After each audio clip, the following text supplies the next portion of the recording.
Kapag ganito na yung clay, tinatapon mo na lang back. Lambutin natin yan ulit ha at ibalik sa dating texture. Mga ka-stress free, ituturo ko sa inyo yung natutunan ko long time ago. Pero alam nyo ba na simula nang na-discover ko to, wala nang nasasayang na clay at sa isang plastic, ilagay nyo lahat ng mga tumigas na clay. Pagkatapos ay ilagyan ng tubig, hindi masyadong marami basta sapat lang para mabasa ng unti-unti yung clay. Tapos masamasahin nyo lang, as in para rin kayo naglalaro.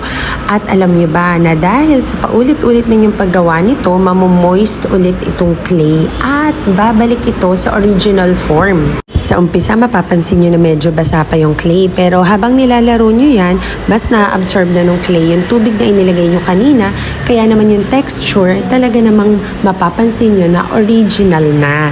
Ayan mga ka-stress free, sana nakatulong, and para na rin makasave kayo, dahil hindi na kayo bili ng clay, lalo na nakakalibang naman talaga to sa kids.